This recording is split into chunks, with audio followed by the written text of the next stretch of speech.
Hey guys, welcome to the channel. Yes, it's Tires again. Yes, I'm on Tom's channel, and welcome to part 2 of my Friday the 13th tips videos. Part 2, we will be discussing 5 key tips to helping you succeed as a counsellor in Friday the 13th. Now, if you missed part 1, hopefully Tom will put a link in the description below to part 1, which is on my channel, where I gave 5 tips to being Jason. Moving on to tip number 1, communication. Now you may think, duh, this is an absolute basic one, blah blah blah, but yeah, it's very overstated. A lot of people don't communicate, and I guarantee you get into a lobby, nobody's talking. Yeah, it's just going to make things a lot harder because you will all be trying to meet the same objectives, which ultimately you are. Either fix the cars, fix the boat, fix the phone or radio, call for help, call for the police. These are all on the same boat. These all have the same objective, to survive. Now, if you find a group of boys willing to communicate, fantastic. It's going to be a great game. So long as you keep talking to each other, you'll be fine. But be mindful, when Jason is close enough, he can hear you talking. Now this brings me to tip number 2. Be mindful of your audio footprint. Now that roughly means don't be afraid to mute your mic. When you hear the audio cue that Jason is nearby, mute it. Don't start trying to tell everybody where he is, blah blah blah, because you'll give yourself away, and if there's anybody there with you, you'll give them away too. Be very mindful of your audio footprint. If you need to, mute your mic. If the guys try and talk to you and you don't respond, that should be, why you don't respond. So they should obviously know themselves, right, Jason's near him, don't go near him, blah blah blah. This is sort of a silent way of passing on Jason's whereabouts. Now also, don't forget to pick up the radio if you're using the in-game chat, which I thoroughly recommend you do as part of the experience. The radio will help you talk to your teammates on the other side of the map. Moving on to tip number 3. Do not run.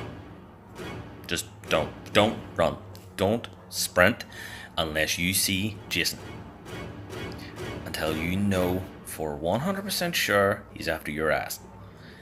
Because the sound footprint you give out, that little pulse, that white circle that comes from you whenever you sprint, run around, or make noise of any kind, sprinting is the farthest reaching footprint you can possibly make, and he doesn't even have to be that close to you to see those little sound cues or little visual cues of you making a lot of noise. So do yourself and whoever could possibly be near you, because at the end of the day, you're not just broadcasting your location, you're broadcasting the general location of anybody around you as well. So don't be an ass.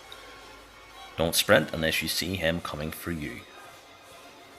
Now, tip number 4 may be quite difficult for some people to understand. The mechanics of it aren't easily explained in some cases. Manage your fear. Now, I don't mean actually you playing it, getting excited, getting your adrenaline pumping, so on and so forth. I actually mean your character's fear. One of the best ways to do that is to travel in pairs. Now, I know some of you are thinking, oh, don't do that, it's a bad idea, blah blah blah, but no, hear me out. When 2 characters are in close proximity to each other, and your fear doesn't go up as much. Lock doors and stuff like that, obviously, but don't leave yourself locked into a house. It's a lot of noise and stuff. Certain things that you will do playing the game will lower your fear and keep it managed and controlled, because when you don't manage your fear, you lose a lot of visibility. The character makes a lot of noise, and yeah, you'll see right now in the footage behind what it's actually doing to the visibility levels. You can't play like that, and you're basically just broadcasting your position the whole time, because when your certain characters' fear gets too high, they actually actively cry and whimper, and that's a constant sound coming from you that you can't stop unless you get your fear to drop again, which is hard enough to do. Number 5. Now, this could possibly be the defining tip for playing as a counsellor. Listen to the music very closely. Every time Jason uses his abilities, certain abilities, mind you, there'll be like a sort of a staticky, glitchy effect on the screen. Now, that is a telltale sign he's doing that little warp ability where he disappears, goes flying to some other random location. That's your telltale sign he's using that. The music changes when he is close to you as well. So the more you hear that, be very mindful of what noise you make. And yeah, it's a no-brainer. It is one of the most important tips I have given you, but it is a no-brainer. Pay close attention to the music. The music's part of the atmosphere and all that stuff as well, yes, but it is also the counselor's most valuable weapon to tell how close Jason is actually to them. Now, I hope these tips helped you very much. Yeah, it's a hard thing to say. You know what I mean? You could follow these tips and you could still not win many matches. You could still not survive a lot. It depends how good the person you're playing against is. Jason, if you are playing against someone who has took the tips from my previous video, you're going to have a hard enough time surviving. But if you have a group of guys and you're playing together and you all have your head screws on, then most of you will survive. Thanks for watching. If you liked the video, please hit the thumbs up. If you think there's any other tips we could add, or you want to share some tips of your own, please leave them in the comments below.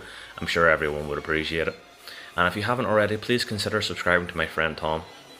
Just some fantastic content, just great permit Fs, and yeah, I can't wait to watch more. Thanks for taking time of your day to watch this video. I really appreciate it.